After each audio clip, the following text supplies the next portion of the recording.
28 years later, it's like somebody giving you your favorite soup with a ton of glass shards in it. Is it a crime?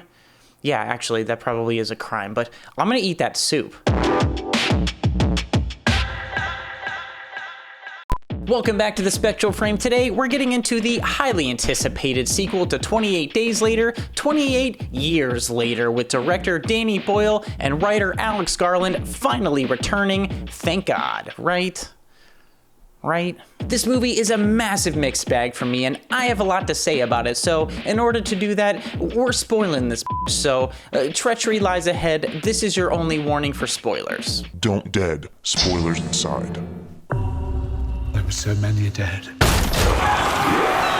Infected and non-infected alike. Look at what's in front of you.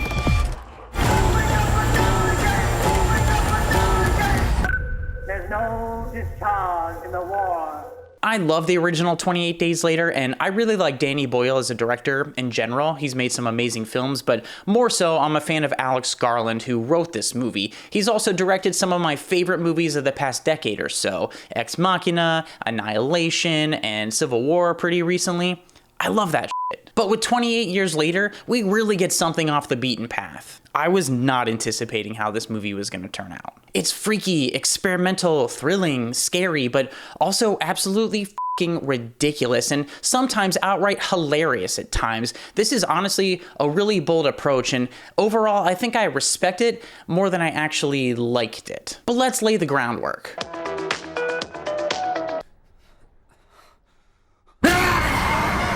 28 Years Later revolves around a 12-year-old boy named Spike who lives in a non-infected community on a small little island off the coast of the British Isles. Spike's dad Jamie decides that he's ready to go to the mainland with him and kill his first infected person. It's kind of like a rite of passage in this community, you know. I guess as men kind of grow up and have to defend the community, you gotta go out and get your kill on. So the apocalypse sounds terrible. Spike is decidedly not ready for this, but Jamie insists, and they go out, and Spike is kind of frozen in fear at times, but he does end up killing his first infected person, and they run back from them and get back to the community on the island just in time. It's a big celebration at hand, and everybody's happy for Spike, except Spike himself. He's worried about his mom, who is super sick. Even though he almost got gobbled up by the infected people, Spike decides that he alone is going to take his mother onto the mainland, and they're going to try to find this doctor that is rumored to live there, and he thinks this doctor is going to save his mom. On the mainland, they fight some crawling infected people, they fight regular infected, fast-paced people, they help an infected woman give birth to a non-infected baby, somehow,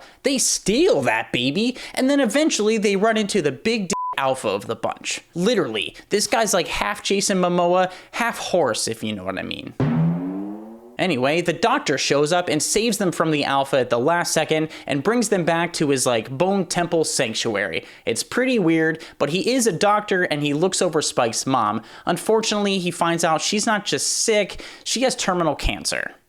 Bummer. She knows she doesn't have too much time left, so she has the doctor euthanize her, and Spike goes back to his island community. Or does he? The people on the island open the gates only to discover a baby in a basket and a note from Spike. In the note, he says he's going back to the mainland and he's going to spend time there until he's ready to come back to the island community, so don't go looking for him.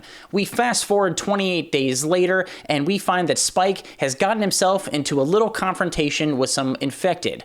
Things are looking pretty dicey until a blonde-haired, tracksuit-wearing gang of ninjas shows up and saves the day, led by a blinged-out guy named Jimmy. He's been set up a little bit throughout this movie, but this is the big reveal of him, and they fight the infected, invite Spike to join them for some reason, and roll credits. That sounds like a joke. I didn't make that up. That's what happens. Oh boy, 28 Years Later was a roller coaster, so let's get into my likes. Once you walk onto that mainland, there's no rescues. Moving up and down again. Don't First on my list of likes is the themes. At its core, 28 Years Later is a coming-of-age story, and I think that even though it's set in the apocalypse, it still feels universal. Spike is born into this sheltered world where he hears about all this crazy destruction that happens outside of the walls of his community, but it's not until you're older and you have to finally come to grips with what's going on out there that it begins to get really, really scary. You know, I think we all have to deal with that at some point. But it's not just the monsters outside the walls that can kill you. There's sickness, there's disease, there's all these other things, and we're all gonna have to come to grips with the fact that the ones we love are going to die one day, even if you do whatever you can to protect them and to find them help for whatever ails them. The movie really hits on a lot of those existential fears, and Spike learns that no matter how hard you try, sometimes certain people can't be saved and not everything can be fixed, but through that discovery, he's learned to go find himself, to go out into the world and really experience it, the good and the bad, and, you know, really connect with who he is as a person outside of his community. I think that had a lot of resonance to it. Look at what's in front of you. Next on my list of likes is the evolution of the apocalypse. I like how the apocalypse is just kind of boring to these people. 28 years later after the infection, Spike's community isn't just solely focused on survival anymore. It's clear that Spike's dad is just kind of bored, you know, and so he pushes Spike to go to the mainland way too early before most people go, and then has that excuse to come back and brag about his son and brag about things he didn't do and drink a bunch and all these things to have a little bit of excitement. He also uses this excitement to cheat on his sick wife, and like, it's so messed up, but those are some modern ass problems, you know? But it all makes sense once you have the security and the food and your lives kind of go back to as normal as possible in this situation. People tend to get bored. Another interesting part about being this far along in the apocalypse is that the infected themselves have a sense of society and have evolved in other ways as well. Like I said before, we have these like kind of slow moving crawling zombies that I think eat people but also eat bugs and stuff like that. We also have the regular fast-paced zombies like we saw on the first and second film, but now we also have these alphas who lead packs of infected. They kind of rally the infected like a football coach, but if that football coach was also in porno movies in the 70s. I just think it's really fascinating to think about and definitely hints at a much larger world. Men go mad with watching them.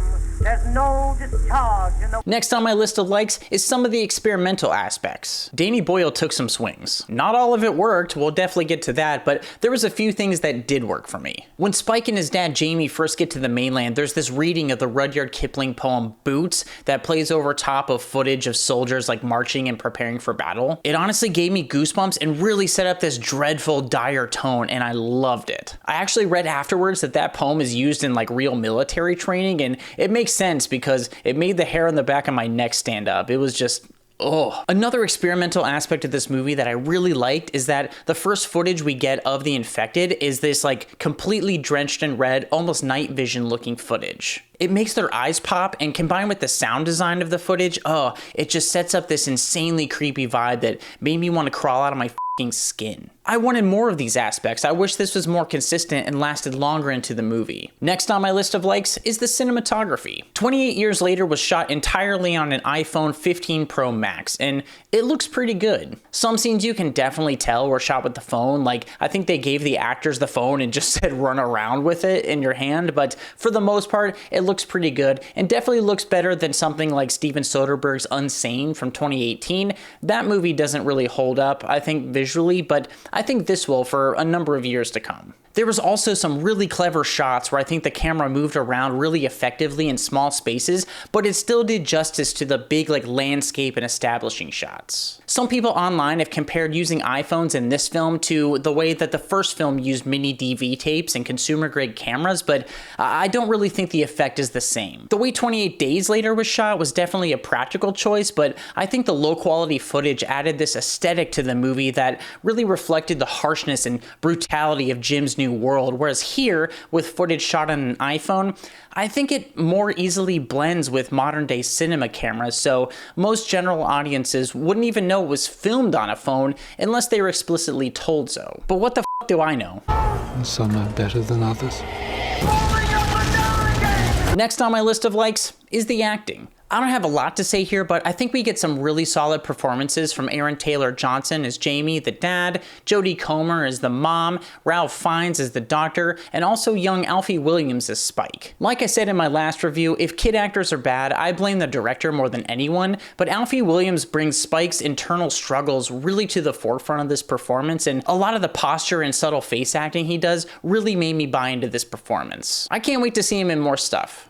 Actually, he'll probably be in the next 2 movies. Next on my list of likes is the pacing. This movie is almost 2 hours long, and I gotta say, it didn't feel like it. While I had problems with some of the narrative things that we'll talk about later, I think this movie was pretty exciting and didn't feel any longer than 2 hours. I didn't feel like I was squirming in my seat or like itching to get out of the theater. So kudos to this movie. It definitely kept me interested, despite my issues with it. That's actually all I have to say. I just hate really long, badly paced movies. Last on my list of likes is kind of a personal thing, but we get a really great needle drop from Godspeed You, Black Emperor. I'm a huge fan of this band, and their music inspired Danny Boyle and was used a lot in the first film, so I'm glad to see it's back here, put back in the mix. Anyway, those are my major likes, but now we gotta really get into the thick of it. We gotta dive in and talk about my dislikes. Wait, sit here. Sit here. Auntie, what's going on? Jimmy, sit still, keep quiet, and do not move from this spot. First on my dislikes list is how disjointed the movie feels. I can't put my finger on exactly why, but this movie felt like a couple different movies kind of mashed into one.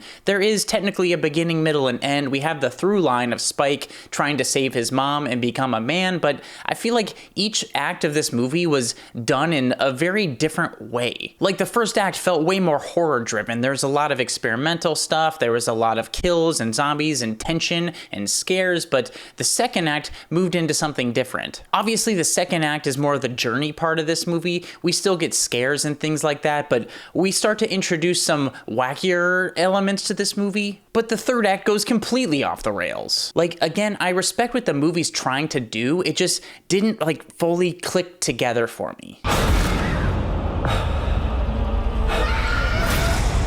Next on my list of dislikes is the editing. Don't get me wrong, I don't think the movie's poorly edited as a whole. There's some interesting and experimental choices in there which I think worked, but some of it didn't. Particularly in the scenes where Spike and his dad first go to the mainland. There's a lot of quick cutting and it feels very 2000s music video cutting. I think this technique worked really well in the first movie, but here it just feels kind of dated and cheesy. It totally reminds me of all those PG-13 horror movies that came out in the early 2000s, with the quick music video editing and the metal music playing, 13 Ghosts and movies like that. Do you remember the movie 13 Ghosts? 13 ghosts. Maggie! What?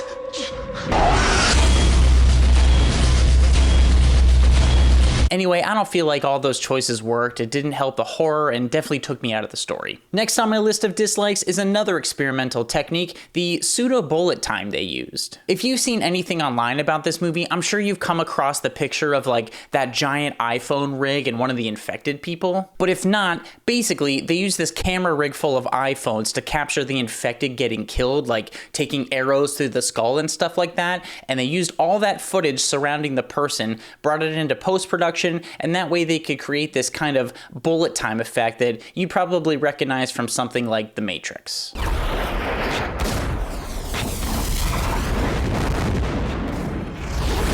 Was it an interesting use of technology? Yes, I think it's a cool idea, but I just don't think it worked in the context of this movie. A lot of the other experimental stuff they did, again, the poem and the red footage and the intercutting soldiers, it really worked to create this tone, but this kind of shot didn't really help anything for me. Again, it just kind of felt distracting and pulled me out of the movie.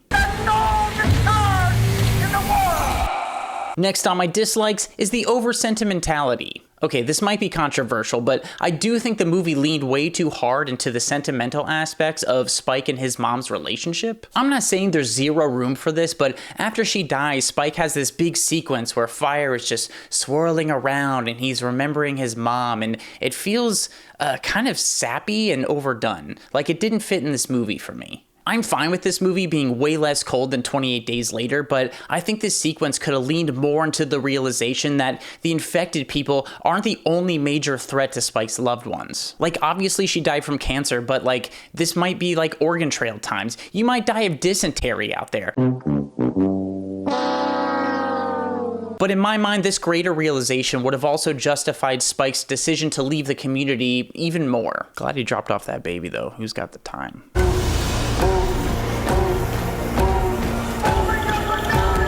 The next few things on my dislikes list are a little more specific, so I'm not going to spend a ton of time on them, but bear with me. First, the alpha. It's absolutely ridiculous. I think the idea of it kind of makes sense, but the way the alpha is presented is really stupid and completely ridiculous. He's swinging his arms, swinging his he's doing everything and just like looks insane. Like, I know it's the rage virus, but like those scenes with him running at them, like, I don't know, the way it was shot, it was just absolutely ridiculous every time that alpha was on screen. I do like that the alpha was like ripping people's spinal columns out like he was the Predator. That was fun. Next, the baby birthing scene.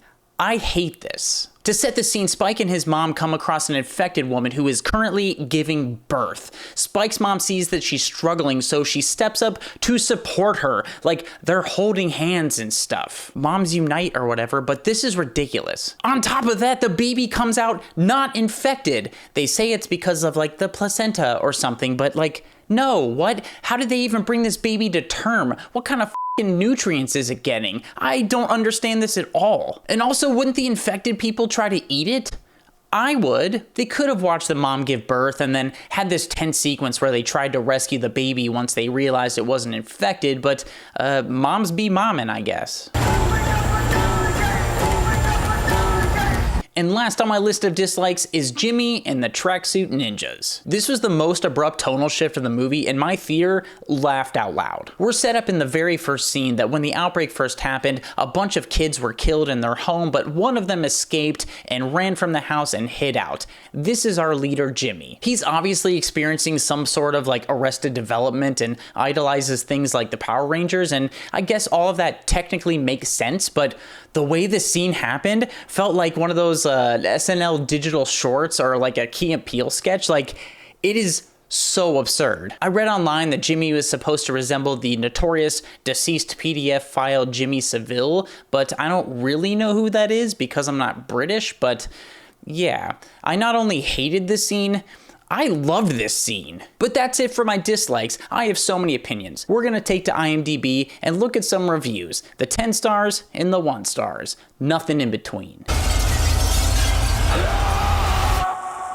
As of this recording, 28 years later has a 7.2 on IMDb, and I think personally, I'd probably put this closer to like a 6.8, but 7.2, that sounds reasonable. Our first 10-star review comes from Joska Prat. A breathtaking cinematic achievement that surpasses its predecessors. This isn't just a zombie thriller, it's a haunting meditation on what it means to be alive when the world ends. There's no way in hell I like this more than 28 Days Later, but I actually do like this more than 28 Weeks Later, so it definitely surpasses one of them. The direction masterfully balances relentless tension with moments of startling beauty, making every chase scene and quiet scene equally impactful. Thematically rich, the film explores grief, redemption, and the stubborn will to survive against impossible odds. I do think this movie is thematically rich, but I think there's a lot of elements that distract from that and pull you out of the narrative, so I don't know if it's as impactful for me as it was for this person. The lead performance is Oscar-worthy, conveying depths of pain and hope without words. Supporting characters feel vividly real, each with their own tragic arcs. The cinematography turns apocalyptic landscapes into eerie works of art, while the score lingers in your bones. That final act, devastating, ambiguous, perfect, will haunt me for years. More than a horror movie, a raw, poetic masterpiece about humanity's light and darkness.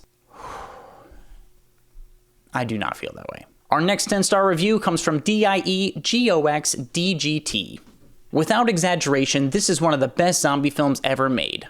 Absolutely not. This film doesn't try to mimic the 2 previous entries, which are also excellent, but instead dares to take a bold, artistic, and more mature direction, and it absolutely succeeds. That's definitely something I really like about this movie. I think it's really unique and chose its own path regardless of what came before it, and I think it's stronger for that, but also, again, weirder. To those giving it low scores, with all due respect, you're judging it based on the disappointment of not getting more of the same, but cinema isn't supposed to stay in the box. Okay, preach. Let go of the comparisons and watch it with fresh eyes, because this film doesn't just deserve defense, it deserves celebration. I do agree with this. Go into this movie with fresh eyes and see what it gives you. You may really like this approach, and I think you should give it a shot. But we gotta go the opposite way. Our first 1-star review comes from Sue You2. Sorry, this convoluted story was like a fever dream after bad oysters. That's funny. I like horror, I like the zombie genre, I truly enjoyed the first 2 of this franchise, but this hot mess was all over the place. Yeah, I think people are feeling similar to how I felt about it. It just doesn't feel like a fully cohesive movie. It just felt like a lot of ideas and things happening, but you know, for me, it was still kind of compelling. Idiotic, departed storyline, goofy music, and don't even get me started on the moronic Irish ninjas. What the f***? Danny Boyle, I want my money back. 1 star because I'm sick of throwing away money on this kind of junk. Who greenlit this? I think that was one of the first things I thought when I left this theater, that some people are gonna absolutely f***ing hate this movie. Our last 1-star review comes from BM Clean 46029. From the opening frames to the final scene, 28 years later feels like a patchwork of clashing visions. The film stumbles through tonal and stylistic shifts that are so jarring, it's as if 3 different directors, each out of film school, were handed separate acts and told to make it their own. The result, a disjointed experience that constantly undermines itself. I totally get this. Like I said in my dislikes, each act of this movie does feel like it had somebody else at the helm. There's like different visions for each one, so I understand the frustration here. It feels like every what-if idea that came to mind during the writing process made it onto the screen regardless of whether it fit the established tone, pacing, or logic of the narrative. Yeah, we're beating a dead horse now. And while I do agree with a lot of this review, I still think this was a relatively compelling film, and I definitely don't think it deserves 1 star. Regardless of how you feel, you have to admit there's plenty of craft behind this film. 7, 6, 11, 5, 4. So would I recommend 28 years later? Yeah, I think I would, especially if you're invested in this franchise. But I don't see this working for a lot of people. Apparently this is the first film of a new trilogy, so will I be seeing the other ones? Yes. I guess begrudgingly yes. Like, I gotta know what happens with Jimmy and those blonde f***ing ninjas. I don't know, man. I really admire the risk this movie took, you know, and I'm glad I saw it, even if all those risks didn't pay off, so I don't know. So what'd you think of 28 years later? Did you like it? Did you hate it? Let me know in the comments. That's what they're there for. If you made it this far in the video, thank you so much for sticking around. Hit the like button if you like it. Hit the subscribe button if you really liked it. It's free and helps me continue funding my cat's karate lessons.